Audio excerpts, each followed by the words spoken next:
السلام عليكم ورحمة الله وبركاته. ازيكم يا حبايبي؟ عاملين ايه؟ يا رب دايما تكونوا بخير. اللهم صل وسلم وبارك على سيدنا محمد وعلى آله وصحبه وسلم. ان شاء الله فيديو جديد وروتين جديد ويوم سعيد عليكم يا احلى اخوات في الدنيا. قبل ما نبتدي الفيديو بقى كده متنسوش تشجعوني باللايك، ولو انتوا لسه ما اشتركتوش انزلوا اشتركوا في القناة وفعلوا الجرس علشان كل ما انزل فيديو تتفرجوا عليه، فضلا منكم وليس امرا. حطوا لي لايك للفيديو بقى لو عجبكم، ان شاء الله يعجبكم. النهارده بقى روتين جميل، روتين شديد من الاخر. قلنا نوضب الشقه زي ما انتم شايفين كده. بقالي كتير بصراحه، يعني بص انا بكنس من على الوش ليه؟ لاني انا شايله السجاجيد والحفاظات من الارض زي ما انتم شايفين كده. كل كام يوم بمسحها، بس كل يوم بكنسها كده من على الوش. يعني ما فيش حاجه طبعا مفروشه على الارض، فعلى طول بكنسها، على طول ايدي فيها بصراحه. هنا بقى كنت غسلت هدوم هناك اهي زي ما انتم شايفين، وقلت انقل الانتريه من عند التلاجة والنيش، قلت احطه ارجعه مكانه تاني. انتوا طبعا عارفين ان انا كل شويه بغير تغييرات وكل شويه اغير في قلب الشقه. فهنا كنت غاسله هدوم، قلت بقى ايه سبب التغيير؟ يعني ايه سبب اللي انا خليت الانتريه انقله مكانه تاني؟ انا كنت حطاه هناك كده من الهرك، ان عيالي على طول بيهركوا فيه. انت طبعا عارفين اللي بيبقى معاهم عيال بيبقوا صعب جدا في الشقه، وبالذات العيال لما بتبقى صغيره بيمسكوا يهركوا الانتريه على طول، يدوسوا فيه ويطلعوا عليه ويتمرمغوا عليه، مبهدلينه بصراحه. فقلت انا هحطه هناك احافظ عليه شويه. وانا بغسل بقى الهدوم بتاعتي وانشرها، والله ما بعرفش انشر من الانتريه، بيبقى ركز شويه عند الحيطه اللي انا بنشر فيها. فبحس ان الدنيا ضيقه عليا، يعني انا عندي الصاله واسعه، قلت اضيقها على نفسي ليه؟ لا، مسكت الانتريه قلت ارجعه تاني. بص منه تغيير، وفي نفس الوقت هو كان زانق عليا وانا بنشر الهدوم، يعني بيبقى ضيق ما بعرفش انشر منه. فقلت ارجعه تاني مش مشكله، وهحافظ عليه، احط البياضات. وكده كده الجزء ده اصلا بيبقى حر، محدش بيقعد فيه، احنا بنقعد في جزء تاني هوريهولكوا بقى طبعا ان شاء الله. يعني الفيديو ده لو ما طولش معاكم هكمل، لو طول هعمل فيديو تاني ان شاء الله، عشان مش عايزه بس يبقى طويل عشان الباقة. هنا بقى قلت انقل الانتريه اليمه اللي كان هو اساسا بتاعها، اليمه بتاعتها، وقلت اكنس بقى من هناك كان في ترابه بسيطه، يعني مش هي الارض مش وسخه قوي زي ما انتم شايفين والله قدامكم، انما الجزء بتاع الانتريه انا كنت كنساه ومسحاه علشان انقل بقى الانتريه على نظافه. بص القطه، احنا جايبين القطه دي بتاعت اختي، ابن اختي يعني. فهي حست ان هي مش قاعده في الشقه كتير ودايما تسيبها لوحدها، فعلى طول تطلع تلاقيها مقطعه الانتريه ومقطعه السجاد. فقولي لي في الكومنتات لو عندكم قطط بتقطع الفرش والحاجات دي، ايه السبب؟ ايه يعني السبب ان هي بتقعد تخربش كده، تقعد تقطع في الحاجه. مسكتها طبعا، ولادي طبعا العفاريت وهم بيستحموا مسكوها حموها زي ما انتم شايفين اهو. وهنا انا بقول لكم انا كنت كانسه وماسحه في الجزء ده، وانا بنقل الترابه طبعا جت على الجزء ده تاني، قلت اكنسها تاني مش مشكله عشان تبقى منقوله الحاجه على نظافه.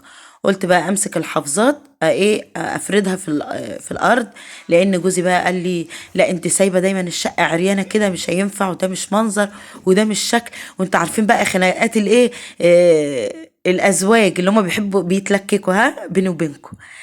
فقلت خلاص هنقل الانتريه وافرش الحافظات في الارض، لان برضو لسه الجو حر، لسه زي وبالذات انا في الدور الاخير لسه الجو حر زي ما هو.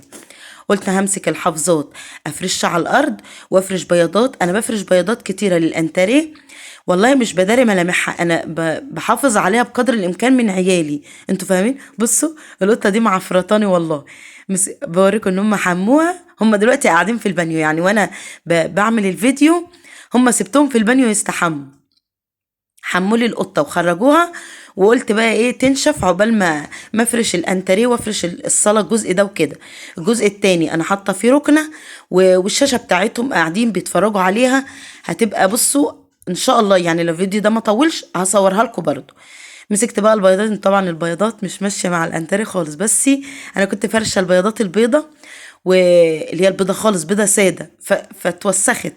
والبياضات اللي هي على الانتريه من فوق بصوا معفرطه ومخليها زي ما يكون عفريت. هنا بقول لكم ان انا كنت غاسله برضو الشنطه بتاعه المدرسه بتاعه بسنت مع الهدوم. حطيت الهدوم كلها في اوضه النوم، يعني جنب الدولاب، اطبق واحطه في الدولاب على طول. ان شاء الله اعملها في الفيديو الجاي، هنعملها مع بعض، هيبقى روتين كامل يعني. مسكت بقى مغلفه الانتريه زي ما انتم شايفين كده من عيالي، والله بيوسخوه جدا. وانا طبعا ما اشتريتش كسوه للانتريه ده، فالكسوه انا سالت عليها قالوا لي عامله 500 وفي ب 480، يعني هو في الحدود ده. فان شاء الله ربنا يسهل كده، لما ربنا يرزق هجيب كسوه للانتريه تحافظ عليها، لاني والله حاسه ان هي هتتبهدل معايا جامد. هو انتوا شايفين الكاميرا مش مبينه اللون بتاعها قوي، هي لونها جنزاري غامق، والكاميرا مفتحاه، بس هي والله الانتريه بحاول بقدر الامكان اخليه نظيف، يعني اخليه يكون نظيف وكده. انا حطيت البياضات زي ما انتم شايفين، والخداديات دي لها كسوه، يعني لها سوسته ممكن افتحها واغسلها. والقاعده بتاع اللي هي السفنج اللي انا بفرش على البياضات برضو كسوه، ممكن افكها، لها سوسته يعني، ممكن ان انا افكها واغسلها. انتوا فاهمين؟ فانا قلت ايه على دخلة الشتاء ان شاء الله، واجيب لها بقى الكسوه بتاعتها اللي هي الجديده. هي عايزه كسوه عشان تحافظ عليها من الاطفال، لان انا عندي اطفال زي ما بقول لكم كده شقي شويه، مش عايزه اقول عفاريت ولا قرود، هم شقي شويه. تمام. اللهم صل وسلم وبارك على سيدنا محمد. البياضات دي كانت بتاعت الانتريه القديم بتاعي، كان لونه اسود في احمر. بس ادم هو خرج دلوقتي عمال يجري ورا القطه، ولا سامعين صوته؟ بس يا ادم بتعمل ايه؟ لا ما تجريش وراه، اقعد بقى شويه. اسكت بقى عشان بسجل الفيديو. بس والله شقي، بعد ما استحمى عمال مش سايب القطه في حالها. هنا بقى أنا كنت ظبطت الانتريه زي ما انتم شايفين. بصوا القطه معفرطه الدنيا، عماله تجري من هنا لهنا لهنا، مستنيه عايزاها تنشف بس. هناك بقى قلت افتح الشباك شويه. بصوا بقى تحس ان بقى وسع شويه عن ما الانتريه كان محطوط، ولا ما كنتش بعرف اتحرك التحريك اللي انتم شايفينه ده، وبالذات ساعه النشير. يعني انا بنشر كل يومين ثلاثه، لان عيالي يعني كتير. اللهم صل على النبي، اللهم صل وسلم وبارك على سيدنا محمد. 3 اولاد وانا وابوهم في الصيف، فكل يوم بنغير وكل يوم هما بيستحموا، فبنشر كتير قوي. فقلت بقى ايه اوسع مكان. بصوا الايه الزحلفه الجميله الحلوه دي شكلها حلو، قلت احطها هنا بدل القطه هي بقى قربت تنشف. بصوا الجمال. قلت بقى ايه افرش الانتري واخلي بقى الجزء زي ما انتم شايفين هنا كده، واطفي الانوار واقفل الباب. وطبعا احنا كده كده ما بتجيش الجزء ده، يعني احنا اصلا ما بتجيش شمة الجزء ده خالص، لان بيبقى حر زي ما انا قلت لكم. هنا الجزء التاني فردت الستاير، طبعا هي كانت نظيفه، يعني انا كنت غسلاها اخر مره وفرشاها ما كملتش شهر ونص او شهرين، ما كملتش. هي بصراحه نظيفه، يعني لما بتتوسخ قوي وبتقول يعني صلي بروح شايلاها.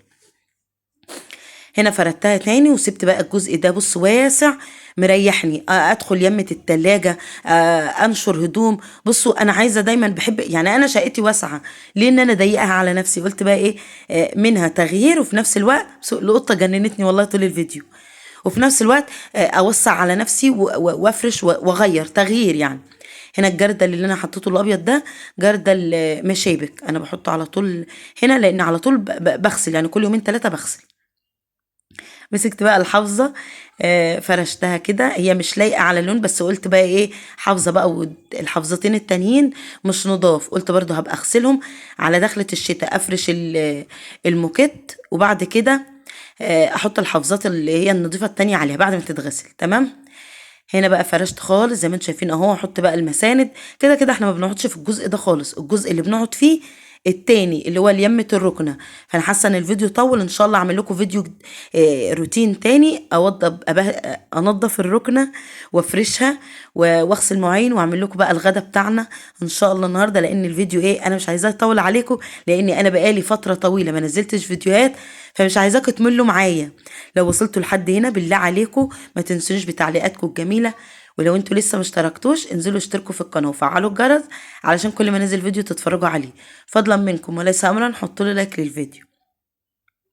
هنا فردت اهو. بصوا فردت الدنيا بقى كده وظبطت كل حاجة والدنيا نضيفة زي الفل. اهم شيء اني بعيد عن التلاجة الانتريه، وبعيد عن ما انا كنت بنشر. بصوا الوسع بقى والجمال اهو يا حبايبي. والله خليتها كده، هطفي بقى الانوار واخش على الجزء التاني. الدنيا رايقه هنا وزي الفل. بصوا الصاله او الصالتين يتروقوا، والله كأن الاوضه تروق، لان احنا اصلا ما بنقعدش في غرف النوم ولا الاطفال ولا كده.